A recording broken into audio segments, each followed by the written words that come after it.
Welcome to Live Daf, your online Daf Yomi Shir.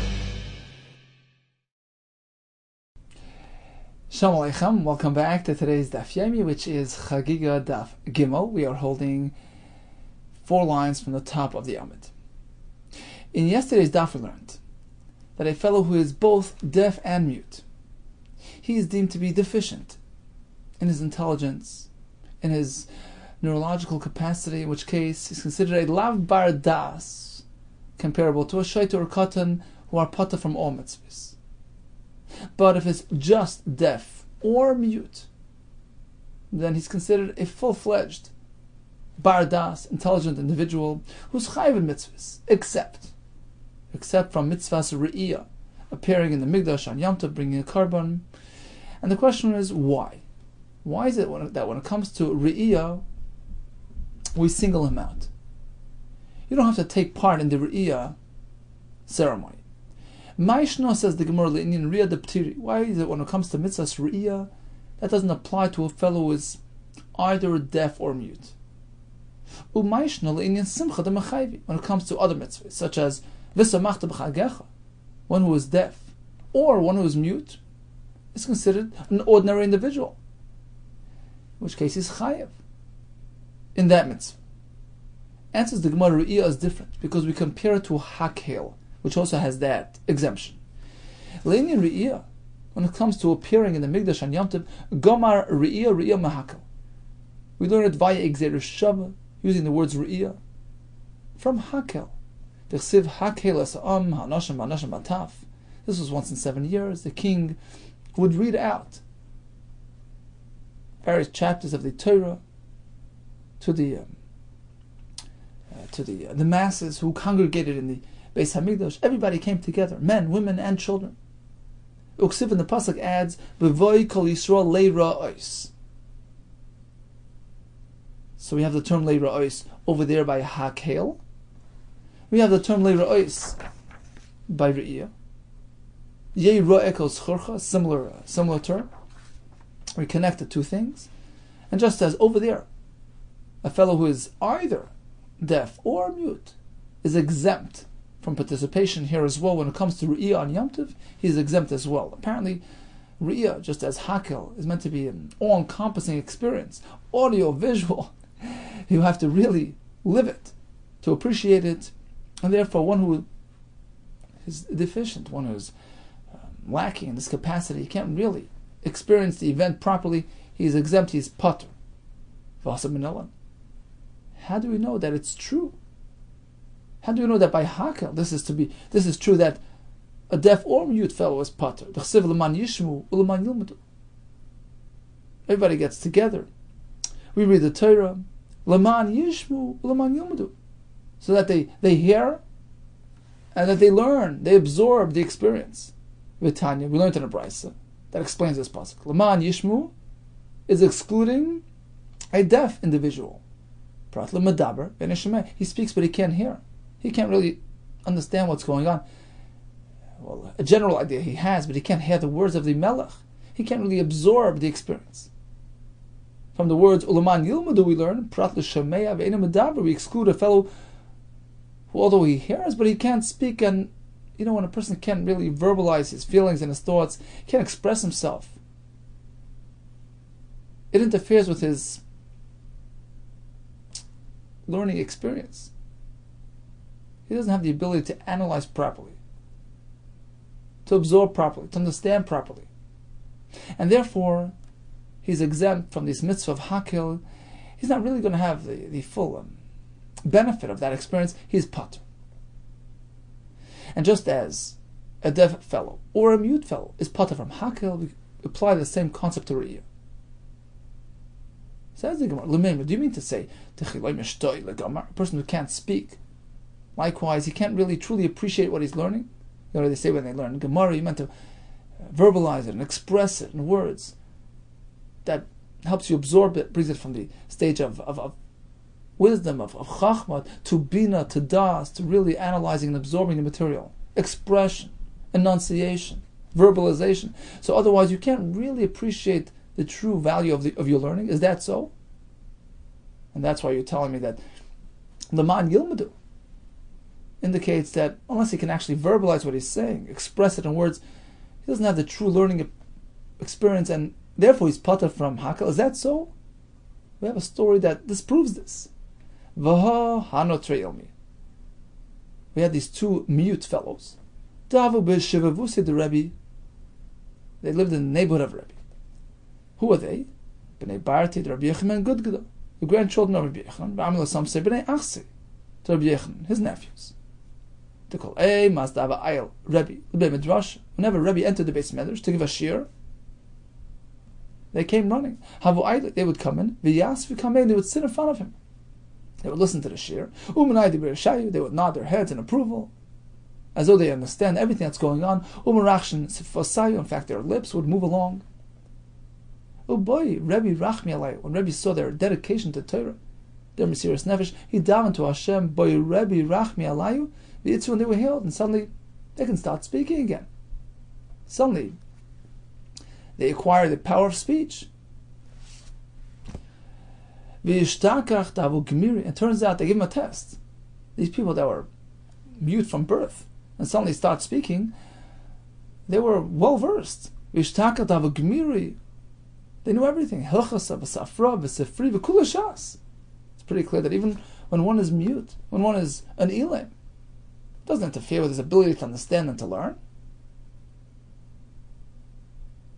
So that goes against the premise that you've proposed. A person who can't speak is excluded from Laman Yilmadu because he can't really properly learn the material that is being presented by the Hakel ceremony. Amar Mazutra, you're right. Learning, uninhibited, no problem. But teaching, he can't convey it further. Can't speak, you can't teach it. Karibe, Laman Yilamedu. The drush is, instead of Laman Yilmadu, pertaining to the person absorbing the material, that works.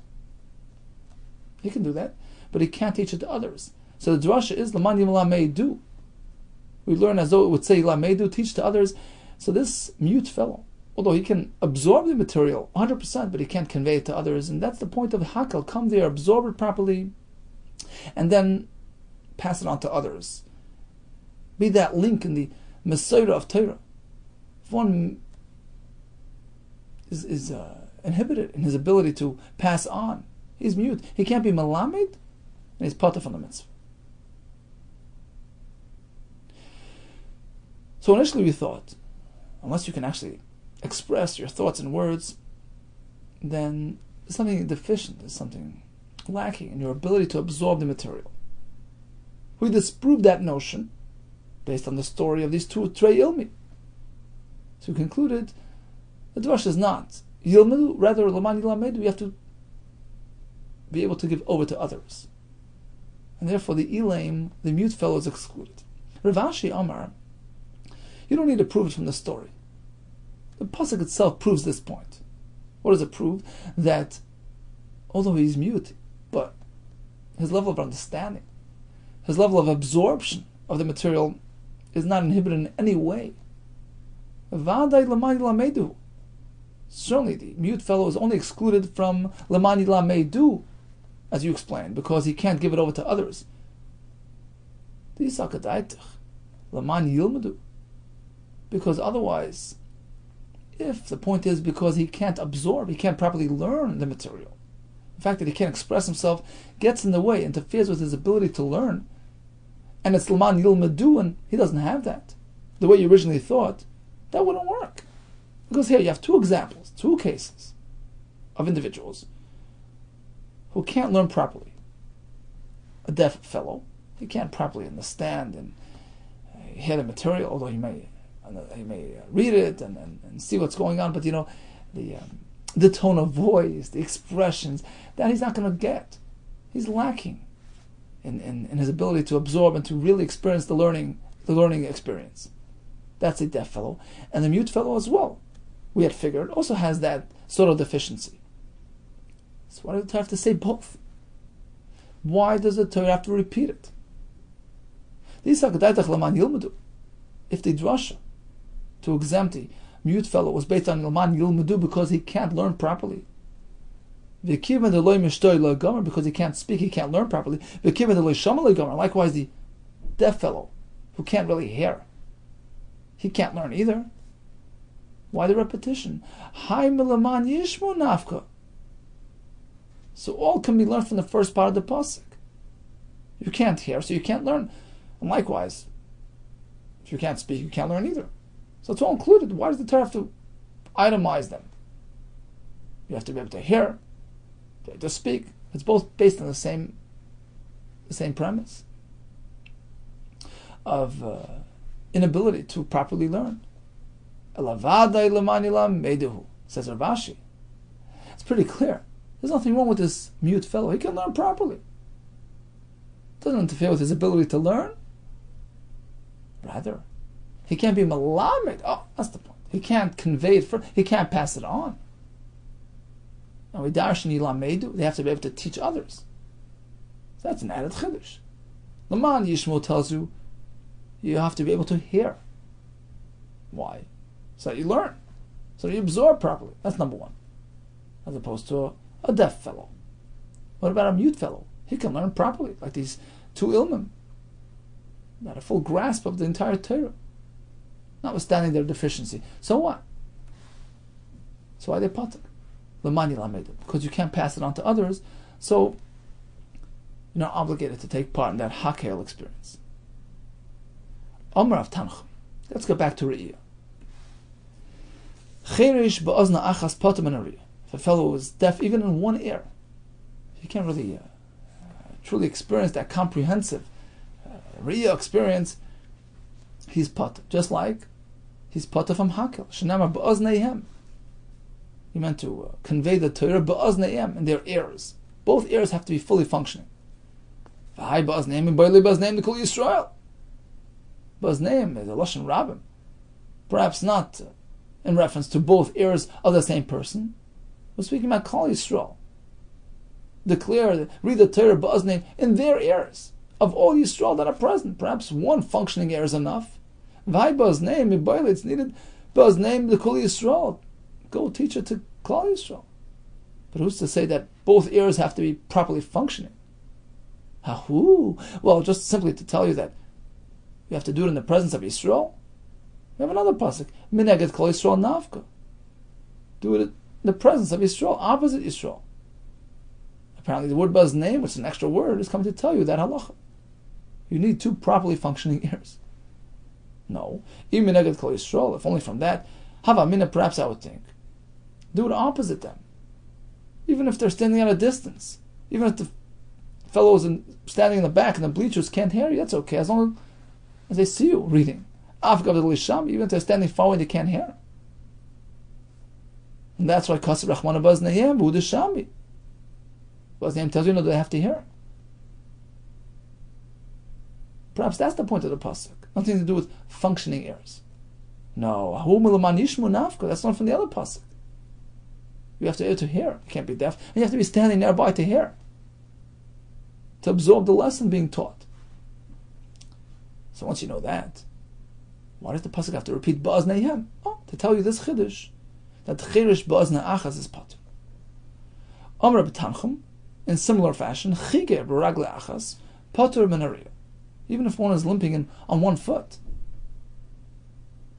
He has one damaged foot, he's pater from aliyah l'regel, pater from re'iyah.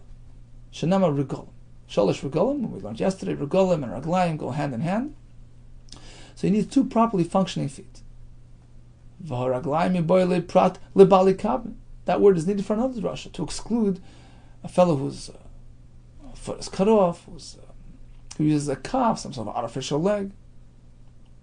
But a limping fellow, who says that he's pater? If it's only on one foot.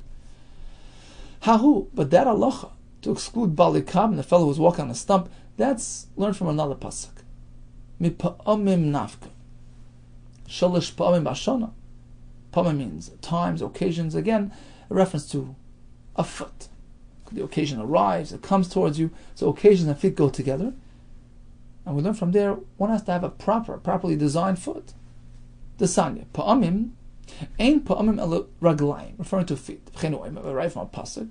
Termas regel ragli ani. Pa'ame dalim. So you see the regel and pa'ame go hand in hand. They're both a reference to feet. V'aimer, another raya. Mayafu pa'mayich ban olam bas nadiv. How beautiful are your footsteps. Pa'mayich, your legs, encased in shoes, on your way up to Hashem, to Beis HaMikdash. Bas nadiv, reference to Klal Yisrael, as we're going to see in a minute. In any case, we see that pa'amim is a reference to properly functioning feet, and it's going to tell us that a bali kabin are excluded from a riyah, this fellow who's missing the bottom of his foot. So once we know that from pa'amim, we have the extra lashon regom to tell you raglayim. One needs properly functioning legs, as opposed to a fellow who's limping even on one foot.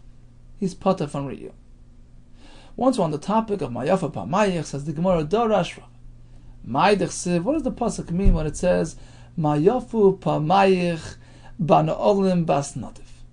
We learn as follows: Kama noin raglein shel Yisrael. Look how beautiful are the legs, are the footsteps of Klal Yisrael b'shah she'olim l'regel, on the way up to Yerushalayim, the way up to Beis HaMikdash, ali l'regel.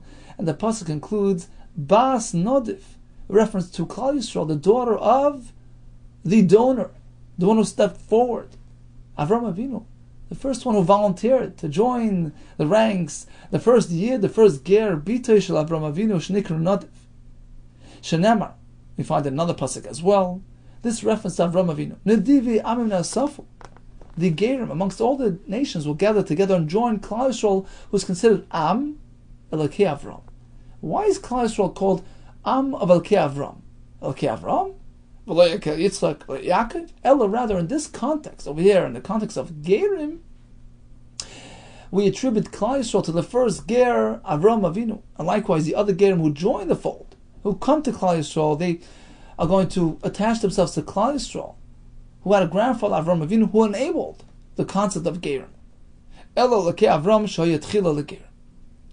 Omer Rav Gan, Doresh Rav Nosson Bar Menyumi, Mishum Rav Tamchum, another drush in the name of Rav Tamchum, the same on the Om.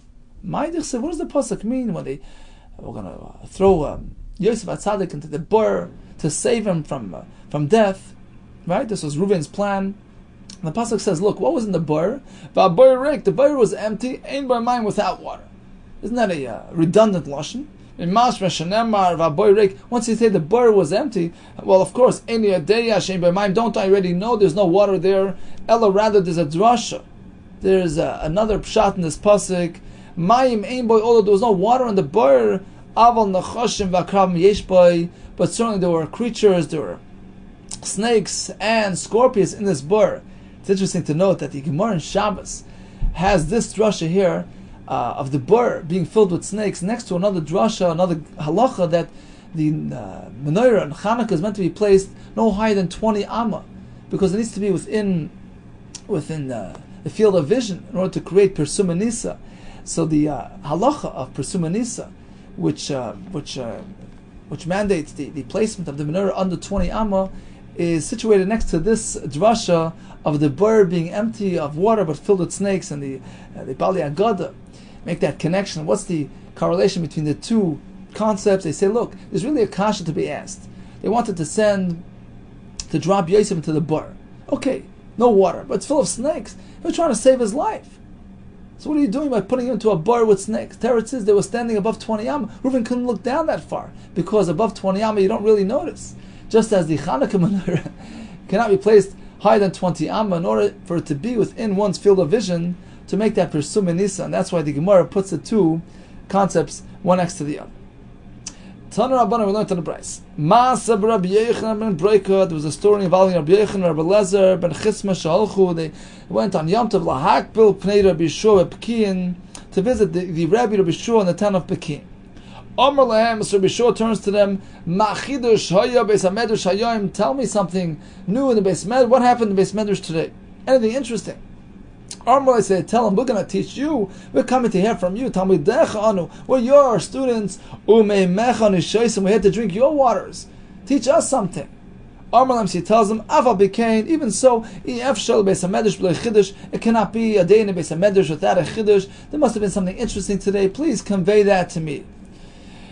Shabbos Shemi Hoysa, whose week was it? They had a rotation. The Gemara in Brachas Chavches speaks about the fact that Reb Lezer ben Azariah, when he took over the mantle of leadership, they still allowed Reb Gamliel, the former Nasi, who was actually restored, to take a rotation, to do a shir. They would switch off. Actually, Reb Lezer ben Azariah did 1 week out of 4. The rest was Reb Gamliel. So who was this Shabbos? Who was in charge? Who was the one that gave the drasha? Shabbos Shemi Hoysa. And the answer was Shabbos, Reb Lezer ben Azariah Hoysa was his week. He spoke in the Beis HaMedrash. Okay, so what did he speak about? What was the Haggadah that he spoke about? What was the drashas that he gave? They told him, but Parshas Hakel, he discussed the sugi of Hakel. What did he say? The pasuk says, Hakel Asam, gather together the nation. All elements of the nation, Ha'anoshim, V'anoshim, Ataf, men, women, and children. Im Anoshim Boim Lulmud. I understand why the men come. They come to learn. V'noshim Bois L'shmai. Women, although they're not really engaged in the learning aspect, they come to get inspired, to hear what they can hear, to carry them on, to inspire them. What about the little toddlers? Tough. They don't appreciate standing in the Azor, listening to the king. Why are they there? Lama Boyin. The answer is, for them as well, it's something that, although they don't appreciate now, but it's going to affect them long term, and therefore the parents who are Moshe Nefesh to bring them along, they get schar as well. And Hashem gives schar to the parents who bring them along. And Taisus brings Valzeh Samchu Lahavik Tanam Besakneses, based on this Gemara. We bring little children to the shul. Perhaps they don't sit through davening, but slowly but surely it sinks in, it's absorbed, and eventually they'll catch on. So that's what he said. That's why the men, women, and children all come to Hakel. Amar Lamsur Bishur responds, Margolis Teva Hoysabiyetchem. Look, you had this beautiful pearl, Ubikashim La'abdu Memeni, and you were about to deprive me of it. Good thing you told me this nice drasha. Ba'oy Dorash, Reb Lezer actually added more in his drasha. Pasuk says, As Hashem Hemarta Hayoim, V'Hashem Hemircha Hayoim. What does Hemarta mean? To hold something special, to elevate it, to give it value. Hashem tells Yisrael as follows. Look, we have a deal. Atem asisuni chativa achas boilam. You treated me like something unique and special. You elevated me. You testified to my oneness, and Hashem being the source of all existence. And therefore, likewise, I will do the same to you. I will elevate you and treat you different than everybody else. I will be meshabech you, praise you, and hold you higher than the rest. What do we find that Yisrael hold Hashem to be unique and special? Shema Yisrael, Hashem Elokeinu, Hashem Echad, there's only one. And therefore, I would treat you likewise. Shenemar Umi Ka'amcha Yisrael, Kal Yisrael is that Goy Echad Ba'aret, that unique nation amongst all the nations of the land. Va'afu Pasach V'Darsh. Rabbi Lezer continued further in the Beis HaMedrash. We have a pasuk in Kelis that reads, Divrei Chachamim Kedar Boinus. The words of Chacham are compared to Darboin. Darboin is that goad, that stick, which is used to lead the animals out in the field. Ukamasmeris Neturim Balas Supois Nitumurei Echad. Now the Gemara will explain. Lama Nimshlu Divrei Torah Darboin. Why is Torah compared to this goad, this staff used to lead the animals? Let me love to tell you as follows. Ma Darboin Zem Mechave Nesa Porah. Just as this darban is used to lead the animal, the para, along the furrows of the field, to process the field, to work the field, to enable growth and produce chaim, food which feeds the world.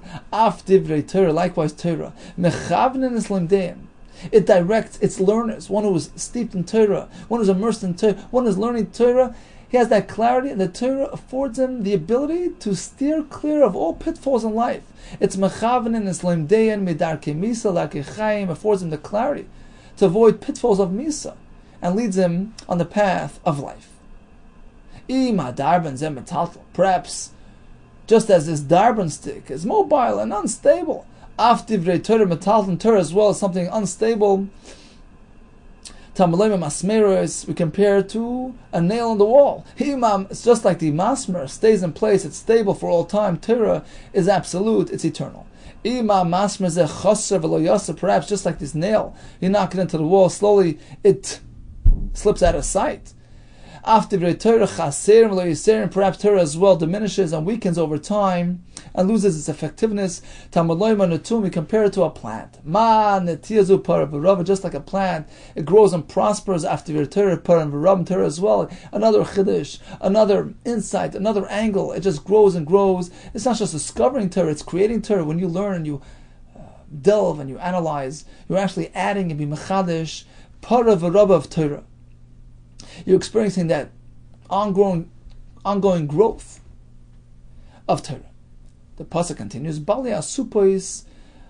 These are the groups of Chachamim sitting and learning. Elu Talmid Chachamim, they're sitting in groups and discussing and debating the words of Torah. Sheyoshvin Asufos, Asufa is sitting groups by groups, Va'iskim b'Torah, and involved in Torah, and expressing their personal opinions, analyzing, debating, opinions that range from one spectrum to the other. From one side to the other, halalu matamin, halalu matarim. These are saying tamid, these are saying tur. Halalu isrim, halalu matirim. These are saying asur, these are saying mutter.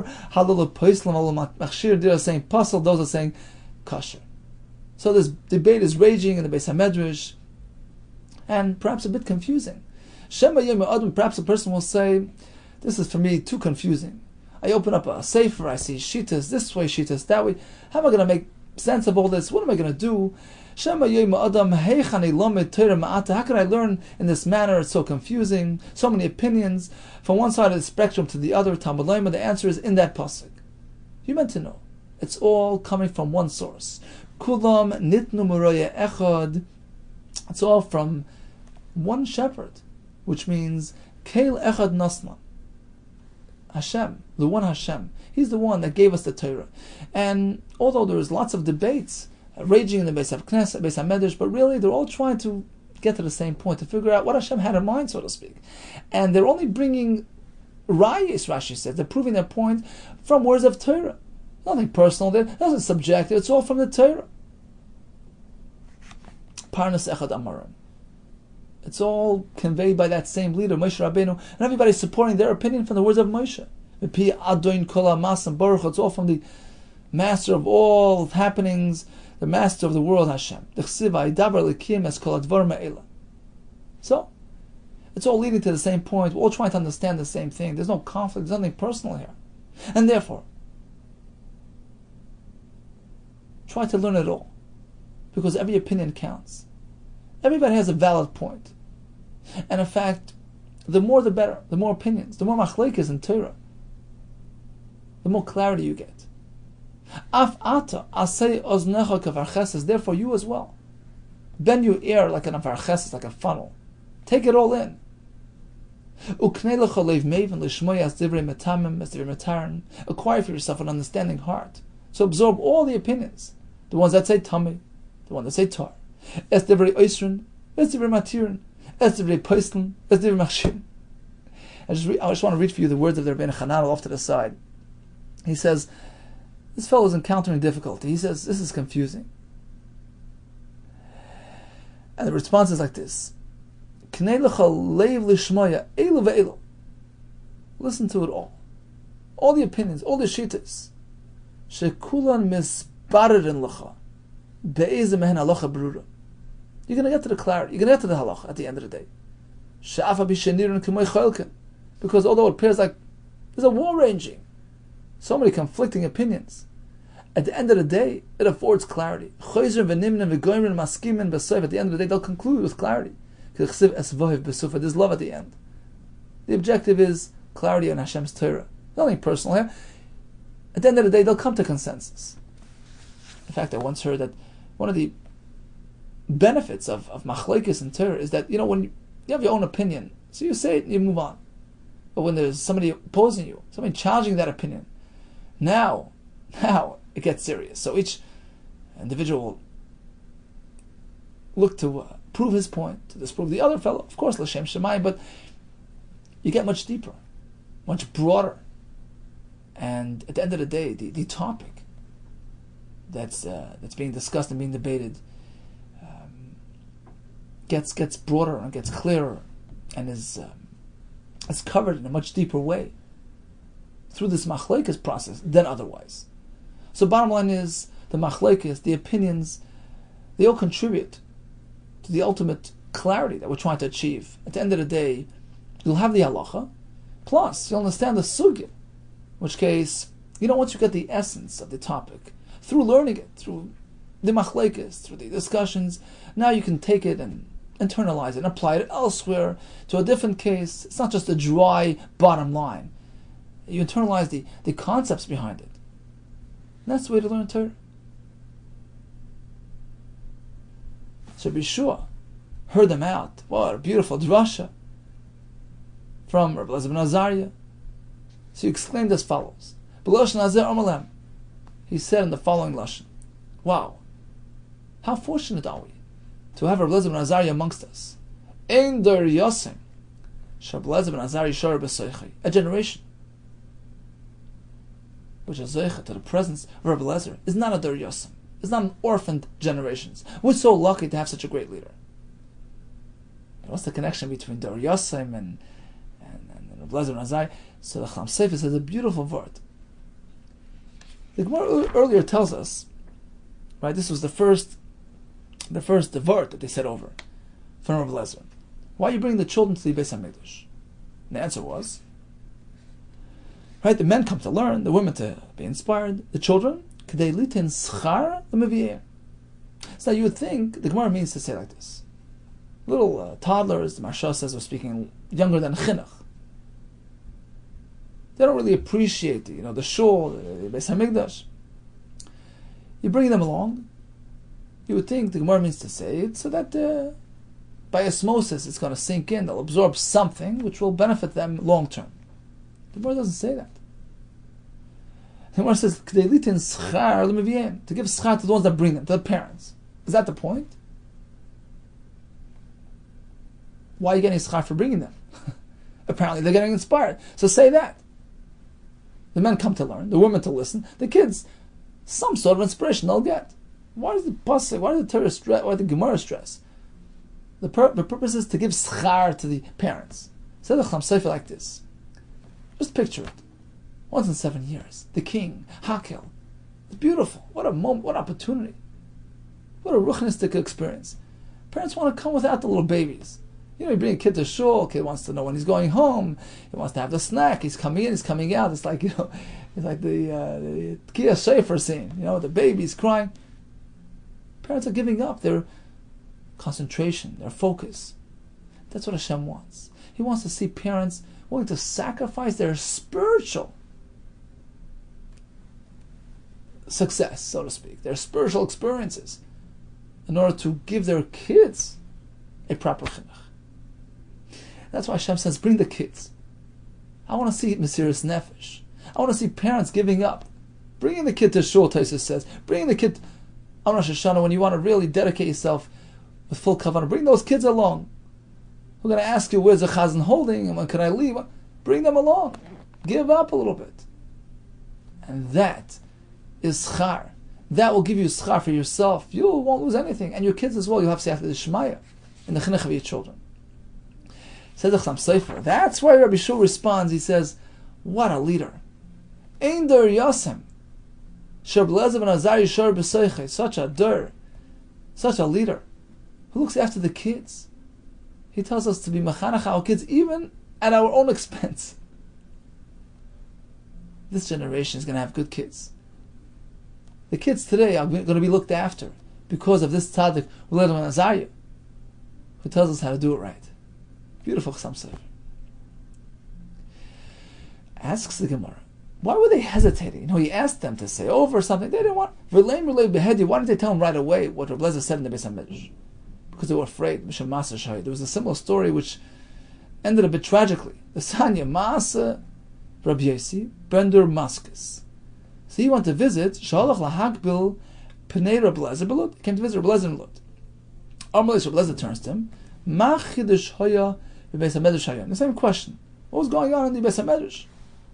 Amar Rabbi Yossi responded right away. I'll tell you what happened. Interesting chidush they introduced today in the Beis Hamikdash. Nimnu v'gamu. They concluded that Amoinu Moav, those territories outside Eretz Yisrael, on the other side of the Yarden, on the east bank, the Amoinu Moav territories are not really part of Eretz Yisrael. They don't have Kedush Eretz Yisrael, and you can really work the land on Shemitah. Ma'asrin Masru Ani B'Shvius. On Shemitah, they work the land, And the Chacham will masaken. You know what? They will separate Maser Ani for the Aniyim in Eretz Yisrael to give them what they need, because in Eretz Yisrael, remember, there is no Maser Ani Hashmita, there's nothing growing. We made it Akana that in Aman Moav we do Maser Ani Hashmita. That was the Chiddush we had today in Beis HaMedrash. Good Chiddush. Amalei said the Rabbi Lezer, the host, was irked. He was upset. Rashi explains because it wasn't a new halacha. It was an old halacha. And why are they taking credit for it? They should have attributed it to the earlier generations. So he took it as an affront. Marsha says it was like moira halacha b'fnei Rabbi, like a Talmud ruling in front of his Rebbe. It was like sort of he was like exhibiting authority in front of his Rebbe. And the penalty for that is Misa. And one who was blind is Suma, is Chashav Kemes, equated with a person who was made. So he mitigated the Ayanish and told him like this: Amar lo Yosi, Shoit Yadecha. Open up your hands. V'kabel Einechan, let your eyes fall into your hands. You become blind. That's what happened. Pashat Yadav, v'kibel Einav. Bachar Belezer Bamar Belezer responds with a pasuk. He starts crying. He says, Soid Hashem li'reiv, ubrisi li'adiyam. Look, Hashem conveys His secrets to the ones who fear Him. He gives the chachma to the tzaddikim. The fact is, they hit the nail on the head. This halacha that he just told me, the name of the Beis HaMedrash, it was right on. It was an old halacha. Amarlein, he told his guest Rabbi Yossi, Lech Emerlam, go tell the chacham back in the Beis HaMedrash that they're right. Al techushu leminyanchem. Don't be concerned about your conclusion. Don't have regrets and second guesses and question your conclusion, because the halacha is correct. In fact, I know this from way back. Kach mekublani Rabbi Yochanan Zakkai. I have a Kabbalah from Rabbi Yochanan sheshameh min Rabbi. Hear it from his Rebbe, sheshameh min Rabbi, v'Rabbi min Rabbi, all the way up. Halacha Moshe Sinai. Actually, some say it's not really halacha Moshe Sinai. It's just a term used here that it was a clear accepted halacha, like halacha Moshe Sinai, because really this is the Rabbanon. Right, to give Maser Ani and Aman Moav is just Rabban. In any case, it was an accepted, conclusive halacha that Aman Moav Maser Ani b'Shvius. Those farmers in Aman and Moav, they will give Maser Ani on Shemitah. Ma'atam, what's the reason for this halacha? What was the point of Maser Ani on Shemitah? The answer is like this: because there were many aniyim in Eretz Yisrael who were destitute on Shemitah. There's nothing growing in Eretz Yisrael. Harbe Krachim, there were many cities that were kafshu oil Mitzrayim. The Yidden, when they came from Mitzrayim, they captured Eretz Yisrael. They were mekadosh Eretz Yisrael, but that kedusha was short-lived. It was for the time being. But when they went back into Golus, that kedusha expired. Then when they came back a second time, they were only mekadosh a limited area in Eretz Yisrael. They left out some areas. When they came back from Babel, they did not conquer everything. They weren't mekadosh everything. For instance, Ammon and Moav was left out of the fold. It was left non-kodesh, not really part of Eretz Yisrael. Because the initial kedusha on the way up from Mitzrayim, that was a time-related kedusha, as long as Eretz Yisrael was inhabited by Yisrael, but afterwards it expired. So once it went to Golus, it lost its kedusha. It lost its kedusha for the future. So although when they returned to Eretz Yisrael after the Golus bubble, they re-sanctified Eretz Yisrael, but they left something out. They left Ammon and Moav out of the picture. Why? This will allow them to work the fields on Shemitah. It will allow them to set aside portions for the Aniyim in Eretz Yisrael to supply them with their basic needs. And on Shemitah, the Aniyim could rely on the Maser Ani coming from Ammon and Moav. Tana, we learned in the Brisa, this was the postscript to the story. Once Rabbi Lezer felt at ease, calmed down. Omar, he said, Hashem, please restore his eyesight. It should be Hashem's rotzen that his eyes should be restored. But Chazru, in fact, that's what happened. There was a story with a big tzaddik. They say a story that he came to a chuppah, and the chassan was blind. He says, look, the Gemara says, a mekadesh as a isha. Right? You can't be mekadesh achi yirena. Also mekadesh achi yirena. You have to see the color. Knew what's going on, and suddenly he was able to see. So bracha v'tzadik, tefillah v'tzadik. There was a story in Egypt many years ago. There was a killer in Mitzrayim, and there was a dayan, a big chacham, a rav, and he used to sign his name in a very strange way. Reb Chaim Baal Hanes, one who experienced a miracle. What was the story behind that signature? The story was as follows. He was a dayan, he was a judge in the Bezdin for many, many years. And when he reached old age, his eyesight started waning, started getting weaker. And he was concerned that people might think that he took bribes. The pasuk says, one who takes bribes, it affects his eyesight.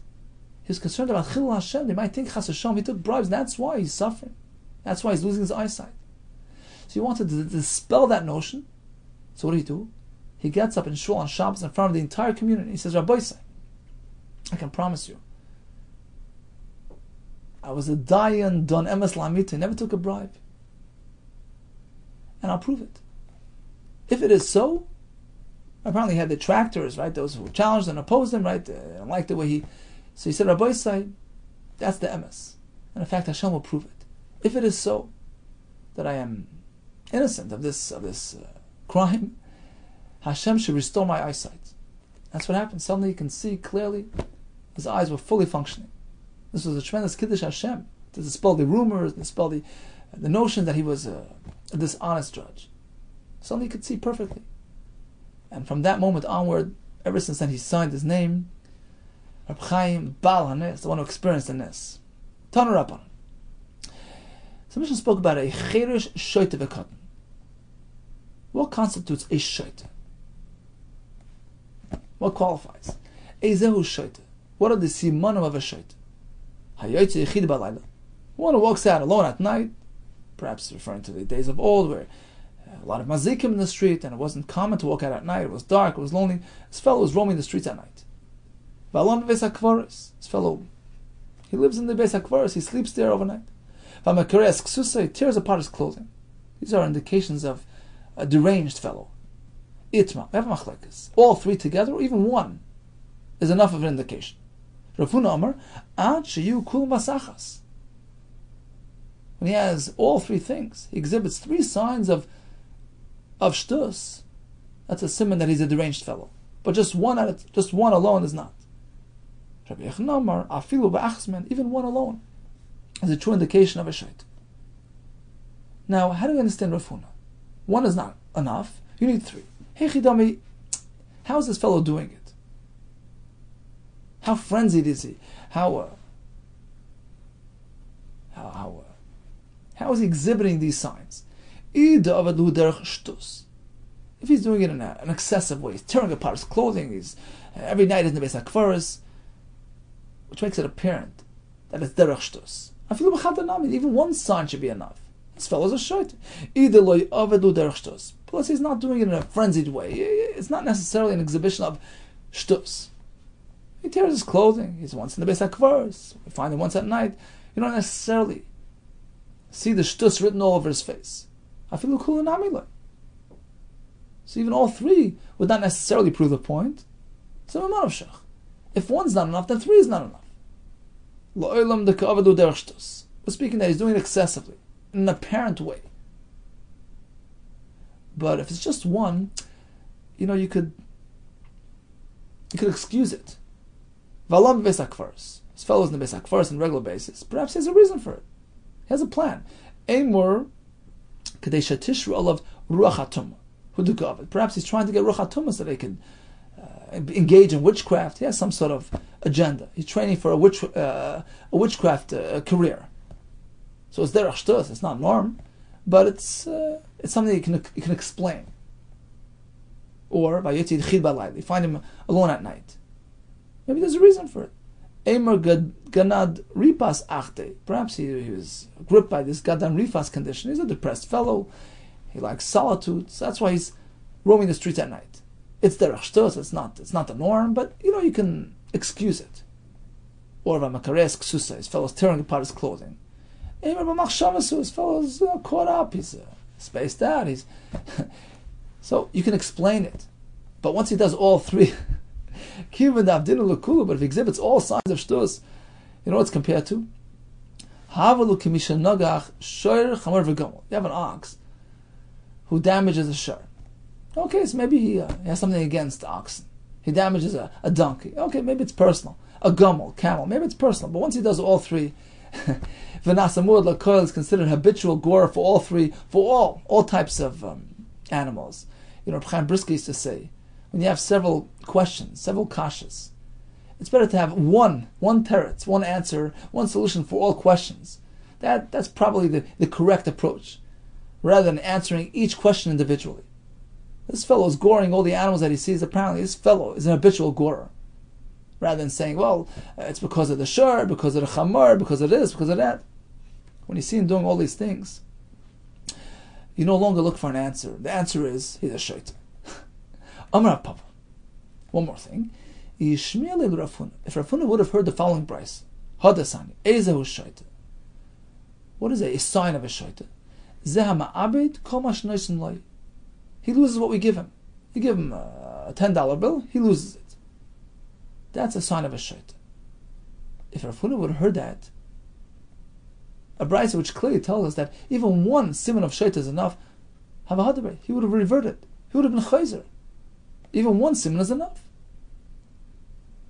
Now, what does the Gemara mean? Iboilu. The Bnei Yeshiva asked a shayla. If he heard the brisa, he would have changed his mind. Ki havahadabe. Mim mikarei ksusai. Hu davahadabe. You see, losing what you give him is compared to this fellow tearing apart his clothing. Right? He has a good bag and he's tearing it apart. So these two things are pretty much comparable on the same scale. So the Brisa says, even exhibiting this one sign, losing what you give, not looking after your belongings, is enough, is sufficient to apply the term shaita to this fellow. That's right, that one is enough.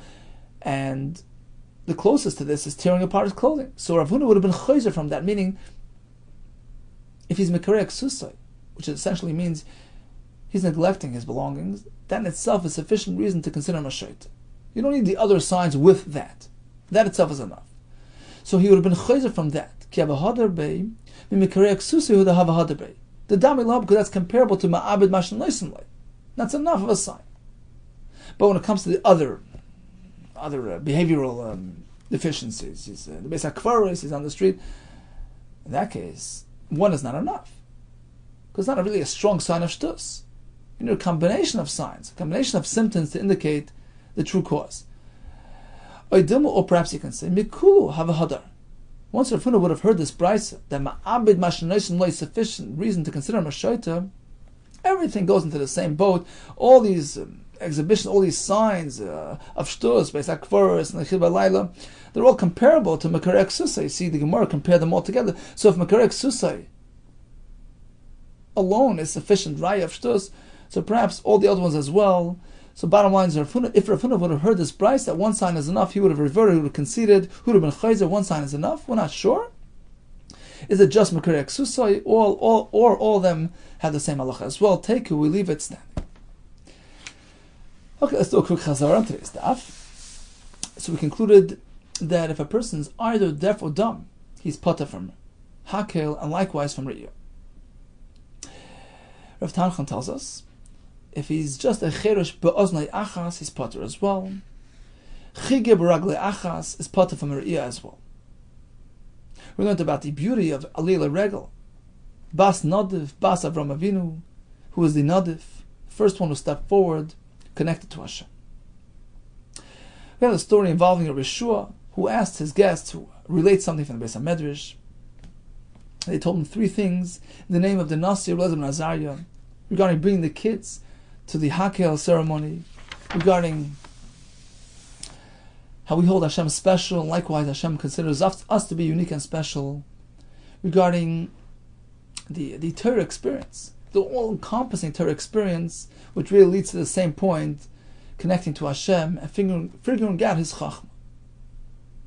We had the halacha of the Maser Ani and Aman Moyav B'Shvius, and we concluded with the definition of this Shaita personality. All the best to you and much hatzlacha.